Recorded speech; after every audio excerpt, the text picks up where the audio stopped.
Hello YouTubers, this is Cessnaace back again with another package video. To be more precise, 3 packages, each containing LaserDiscs.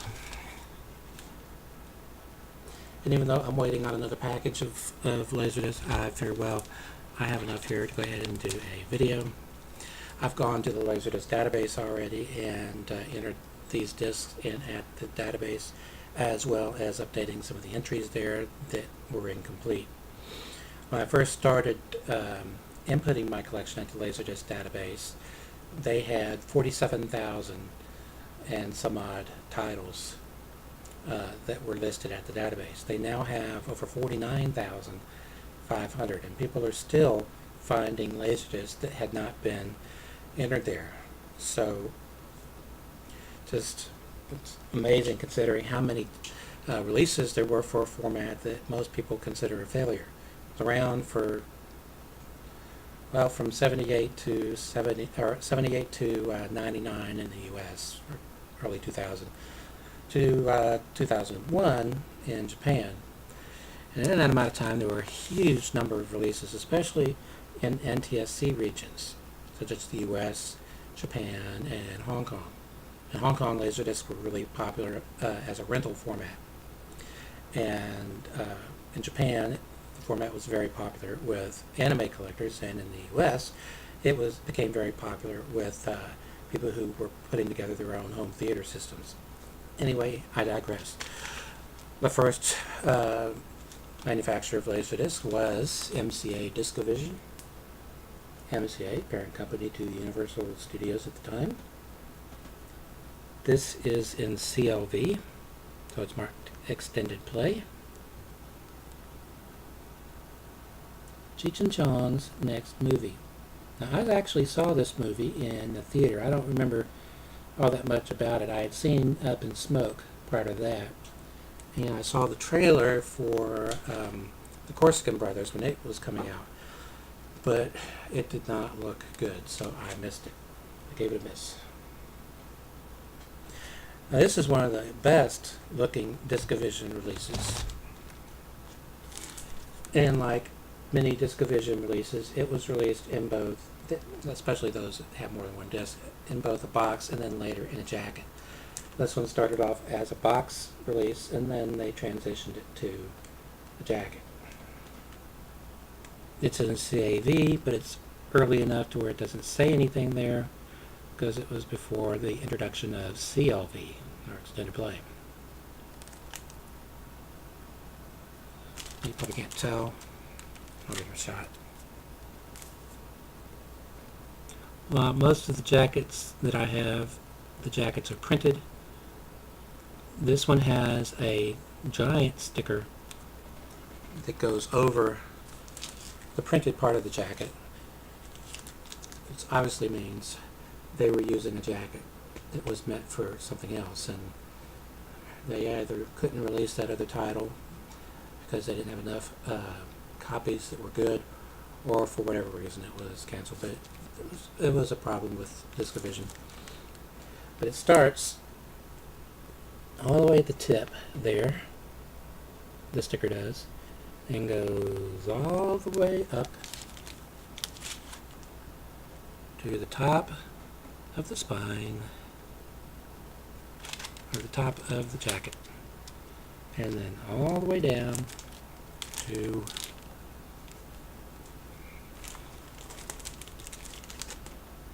there.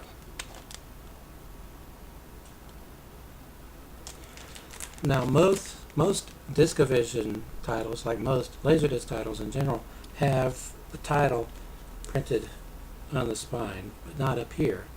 This was something the Japanese tended to do with their LaserDiscs. They would put the title on the spine and on the top. This one doesn't have it on the spine at all. It does on the spine. Although when the Japanese did it, they didn't use a font that was quite that big. But it comes in handy if you want to thumb through your collection.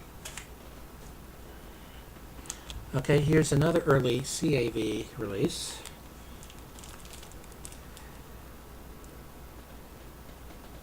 Elton John in concert at Edinburgh.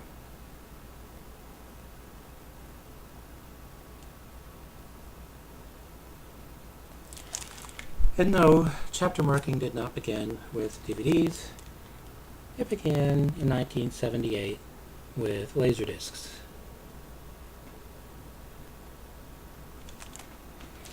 Okay, this something I've been meaning to do. When I add a title to my collection, I create up an index card for it so they can go in my card file. And I've been meaning to show these as I show the discs. DiscoVision, that's the plant that manufactures the disc.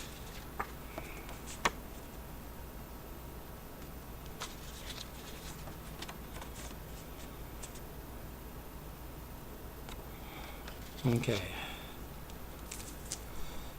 To Russia with Elton.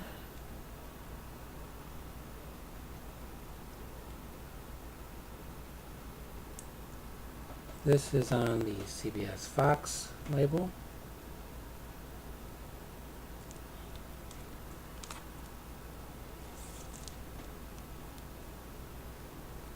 And it's chapter encoded, but I don't like the way they printed the chapters.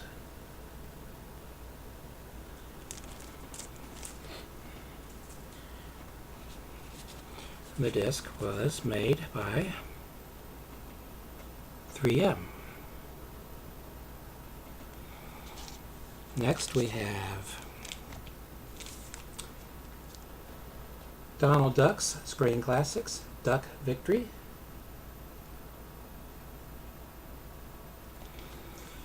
This includes the cartoons Duck Dodgers in the 24th and a half century, Duck, Rabbit, Duck, Trip Along Daffy, The Super Snooper, Daffy Duck Hunt, Muscle Tussle, Don't Ax Me, Stork Naked, Robin Hood Daffy, Alabama Bunny, Cracked Quack, Daffy Dilly, Golden Yeggs, and Duck Amuck, which is another classic. This is the way you were supposed to list chapter marks. It's easier to read that. Okay. There was a ton of erotica and, well, porn also released on LaserDisc, both in the US and in Japan. And to answer the question before it's asked, no, there is no region encoding on LaserDisc, and no, there is no copy protection on LaserDisc. This first one is called Erotica Dreams, or Erotic Dreams 3. And the publisher is, or was, Cinema Products Video. Now, at the database, there are entries that I come across that are what I call placeholder entries. They have the title, they have the year of original production or release, and the publisher and the reference number, and that's it. But listed for the publisher on this was incorrectly stated as Warner Music. This was not published by Warner Music. It doesn't say Warner Brothers anywhere on the jacket or the disc. In fact, it goes out of its way to say that it was manufactured and distributed by CPV.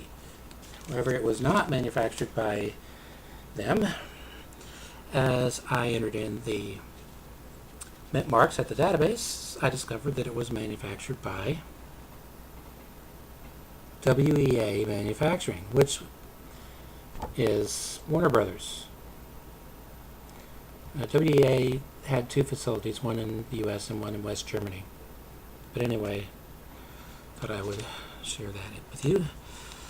From Penthouse Video, we have women in and out of uniform, a sticker on it that says All CAV Edition. This is obviously a rental copy.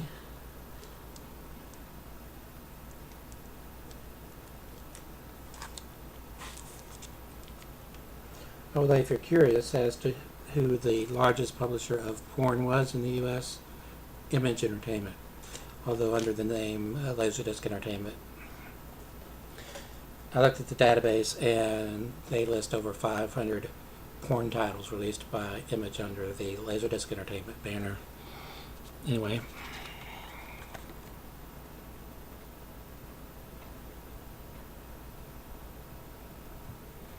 Disc.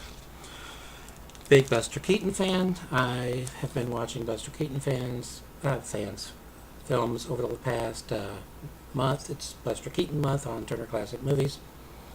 Jackie Chan is a big fan of Buster Keaton's, as well as of Harold Lloyd's, another comedic actor from the silent era. This is College.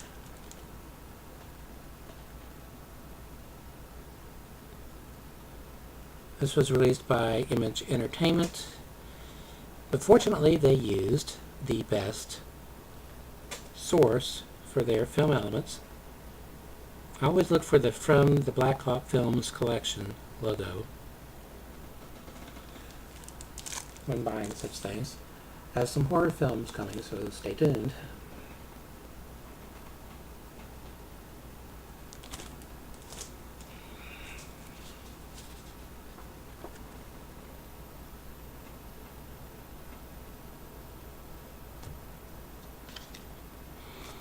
Saw this on Turner Classic Movies about 2 months ago, and I just was amazed. This story has been filmed numerous times, just a lot. This is from 1920. These days it would be pronounced Dr. Jekyll and Mr. Hyde, but listening to movies that were produced back in the 30s, it's invariably pronounced Dr. Jekyll and Mr. Hyde. So I'm going to go with Dr. Jekyll and Mr. Hyde. His performance is just absolutely amazing. And as I said, very physical. I believe I said.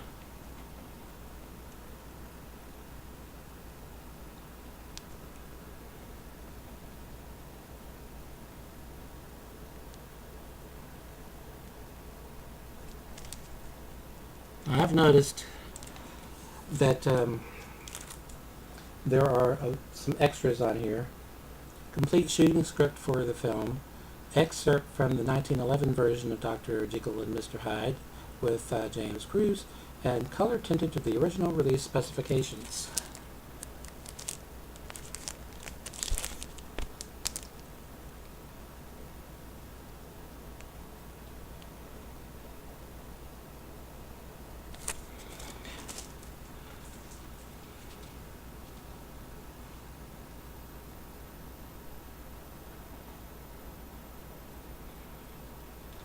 Did I show this? I don't think I did.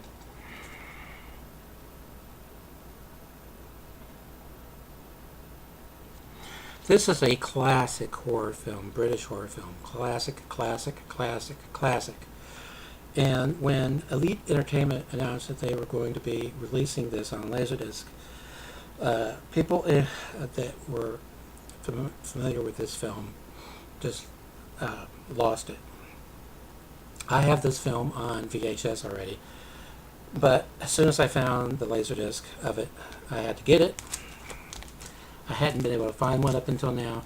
This was originally known in Europe as City of the Dead, but its U.S. released title was Horror Hotel. This film stars Christopher Lee, and it's just a really, really top-notch film.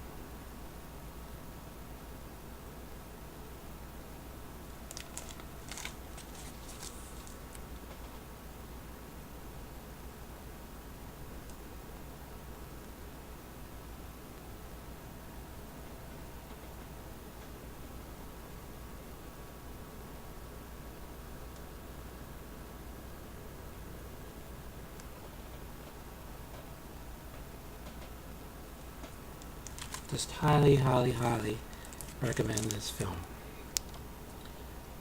From Elite Entertainment.